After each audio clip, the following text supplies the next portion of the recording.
It sounds simple, but it's so much deeper in practice. It is. How shifting your internal mindset can completely change your external results. Right.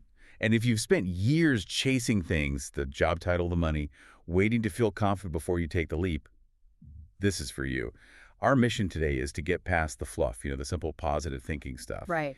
and really extract the proven methods for rewiring those beliefs, those habits, the mental patterns that are quietly running your life. And what's so clear from the sources is that we're not talking about some kind of airy, wishful thinking here. We're talking about the architecture of your self-concept. Yeah. You mentioned that self-sabotage loop, and that really stuck with me. Okay, let's unpack this. Yeah. Why is it that the traditional model, chasing the money first, assuming the confidence will follow, why does that so often just lead to burnout or failure? Because the foundation is it's totally cracked. It's like trying to build a skyscraper on quicksand. Yeah. The common approach is what we call outside in. Outside in. People think, okay, if I get the promotion, then I'll be confident, or if I lose the weight, then I'll respect myself. But that makes your entire internal state dependent on something external and, frankly, fragile. And when that external thing shifts, the market dips, you get some criticism, a project fails, that fragile confidence just shatters. It's gone. Exactly. The core principle of lasting success, and this was in every single source, it works from the inside out. Your mindset isn't the result of your success. It's the engine. It's the engine of success. Yes. Your internal story dictates your external reality. It's what programs your automatic responses when things get tough. So if I'm getting this right, the external results we see they're just delayed echoes of what's already happening inside. So that's a perfect way to put it. Your mindset is the gatekeeper. It decides what information gets in and what you do when adversity hits. And this gatekeeper is making calls on how you handle failure, criticism, uncertainty. And it's making those calls long before you ever see a result. Weeks, months, sometimes years before any visible success appears. I think we're all conditioned to believe success is about, your intelligence or who you know or just some innate talent. But the big realization here, and it's both humbling and empowering, is that it's less about raw brilliance Much less. and more about what you fundamentally believe you're capable of, and maybe even more how you talk to yourself when no one's listening. And that's where these psychological loops start to reinforce themselves. Take the example from the sources about money. Yeah, that one is good. If you have this deep belief, I'm bad with money, your brain sees that as a rule. So when a financial challenge comes up, you don't seek out information. Your decisions will actually align to prove that belief correct. So you'll make the bad investment or you'll avoid the budget. You find ways to self-sabotage. Exactly. It's a mechanism where your behavior validates your worst assumption about yourself. The belief creates the reality, which then reinforces the belief. You're trapped. What's fascinating here is that the initial belief, I'm bad with money, probably wasn't even true to begin with. Right. Maybe it was just one poor choice you made years ago. But you adopted it as a label. And now you are constantly scanning for data to prove that label is correct. So the real question you should be asking yourself is, what stories are you proving right every single day? And that leads us right into the huge distinction that all these sources make, this framework from Dr. Carol Dweck. The fixed mindset versus the growth mindset. The fixed mindset, that's the voice of limitation. It's the belief that says, I have a set amount of skill, and if I fail, it just proves I don't have enough. So your traits are static, they're unchangeable. Exactly. And the sources gave some classic examples. Things like, I'm not creative, or I'm just not a confident person, or I'm not good at business. That mindset sees right now as the final definition of who you are. It's a permanent state. Yeah. And because effort is seen as a sign you lack talent, people with a fixed mindset actually avoid trying too hard. They'd rather look smart than risk learning something new and failing at it. And the incredible power of the growth mindset, in contrast, it comes from adding one tiny revolutionary word. Yet. Yet. That's the entire paradigm shift. The difference between saying, I'm not good at this and I'm not good at this yet is, well, it's everything. It completely changes your relationship with struggle. Because if you think failure proves you're inadequate, you just retreat. When you add yet, Failure is no longer a dead end. it's just data. It's just information. Yeah. It's the scientific method for your life. It tells you what didn't work this time. It's not proof you're incompetent. It's a signal to change your approach. And think about the behavior that comes from that. The fixed mindset person messes up a presentation, thinks I'm a bad presenter, and never volunteers to speak again. Right. The growth mindset person thinks, okay, I failed because I didn't rehearse the transitions. I need to get coaching on that specific thing. That person expects a struggle. They know discomfort is part of the process, so they don't quit when it gets hard. They're playing the long game. And it forces you to ask, where are you labeling yourself instead of developing yourself? This moves us into that deeper layer the sources talk about, which is the ultimate ceiling on your success, your identity. Yes, and there's a quote that just sums this up perfectly. You don't rise to your goals, you fall to your identity. Oof. That's an uncomfortable one because we're so trained to focus on the external goal. I want to earn this much. I want to write a book. We focus on the what, not the who. Right. We focus on the outcome, not the self-image that can actually sustain it. And the sources explain this with the idea of identity gravity. So imagine your identity is someone who struggles with mornings.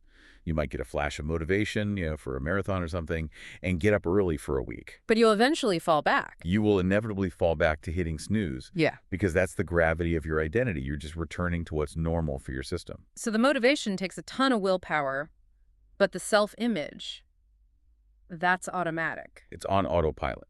Zero willpower needed.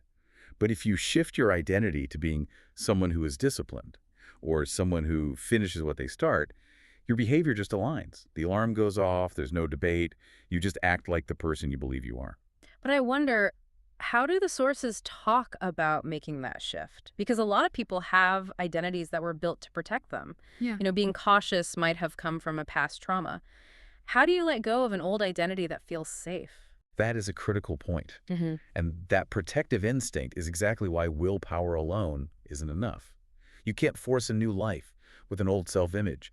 The internal compass will just keep pulling you back to what feels familiar and safe, even if it's holding you back. So the answer isn't more effort, it's a different question. Yes. The shift is from asking, what do I want, to asking, who do I need to become to get that?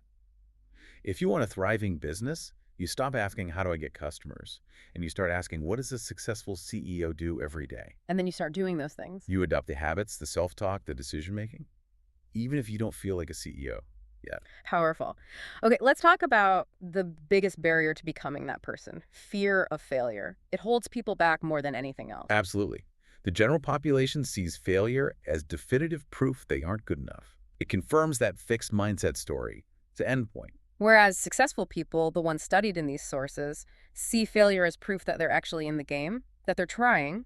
Exactly. It's a step on the path. Yeah. The key thing here is that the problem isn't the failure itself. It's the meaning you attach to it. Okay. If a failed launch means I'm incapable and this is embarrassing, you're going to avoid risk. You'll stay small to protect yourself. But if failure means I'm learning, I just found a way that doesn't work, then you iterate faster, you move quicker. It's tuition. You're paying for your education. And this is why so many people stay stuck. They're waiting for the feeling of confidence to arrive before they act. They think the fear has to go away first. Right, before they can get on the stage or make that call. Here's where it gets really interesting. The sources all argue that confidence is built after the action, not before. You succeed because you act despite the fear. Yes. The only way to prove to your brain you're capable is to collect evidence. And that evidence only comes from taking uncomfortable action. The action creates the data, which builds the confidence, which then strengthens the new identity. It's a loop. It is. If you're waiting to feel ready, you'll be waiting for the rest of your life. So let's get practical. How do you actually do this? How do you rewire your brain day to day? Right. It sounds like a huge project. It sounds lofty, but the sources break it down into 3 small, practical mental habits. Okay, habit number 1, and this feels like the foundation for everything else, is awareness.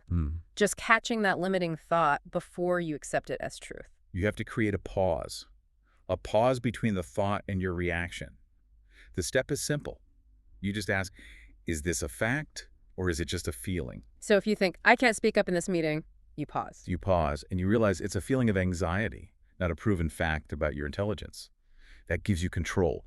You separate yourself from the thought. That distinction, fact versus feeling, is huge. Okay. Habit 2 is language.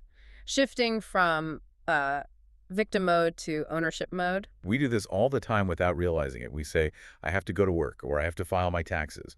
That language implies you're being forced. It creates resentment. And that resentment just drains your energy. Totally. The linguistic shift is so simple but so powerful. Stop saying I have to. Start saying I choose to. So I choose to go to work because I choose the paycheck. I choose to work out because I Mhm. choose to be healthy. It instantly puts you back in the driver's seat of your own life. It reduces that internal friction. And habit number 3 is about environment. Input controls output. Your mindset isn't created in a vacuum. It's a direct reflection of what you're consuming, what you watch, who you listen to, what you read. If all your input is negative or focused on scarcity, doom scrolling, listening to cynical people, Then your internal world is going to reflect that scarcity. You have to curate your mental diet with the same care you'd give your physical diet. there was a really powerful story in one of the sources about this, an individual who was trapped in debt, and the turning point came when they changed their internal script. Yes. They went from saying, "This is my situation," which is a permanent statement, to saying, "This is temporary, this is a challenge I'm overcoming." And that little shift was everything. Once they adopted that mindset, that it was temporary, that they had agency, their actions just naturally followed. They stopped acting like a victim and started acting like the architect of their future. And the results followed. So to summarize where we've been, we've looked at shifting from chasing goals to building an identity. We've talked about the growth mindset and these 3 practical steps: awareness, language, and input. The key takeaway, really, is that success is built from the inside out. It's driven by the identity you choose to embody. So we want you to apply this. Here's a challenge, straight from the source material. Okay. For the next week, just become an observer of your inner dialogue. Write down every limiting belief you catch about money, your career, your abilities, anything. And then this is the critical part, rewrite it. Rewrite it as a growth statement. So if you think, "I'm so bad at this, I'm going to fail." You rewrite it as, I'm capable of learning this and I'm getting better every day. It's a small change in words, but it's a huge shift in your brain's programming. It's a reminder that success isn't about becoming someone totally different. It's about removing the mental limits that were never really true to begin with. Limits you just accepted as fact along the way. So what does this all mean? It means the biggest lever you can pull for your own success isn't the market or your environment. It's the story you are actively telling yourself about what you are capable of. And that leaves us with one last thought for you to take with you. If your identity really is the ceiling on your goals, how radically would your daily behavior change? If you committed today to adopting the identity of the person you want to become before the results show up, think about who that person is and start acting from that place right now.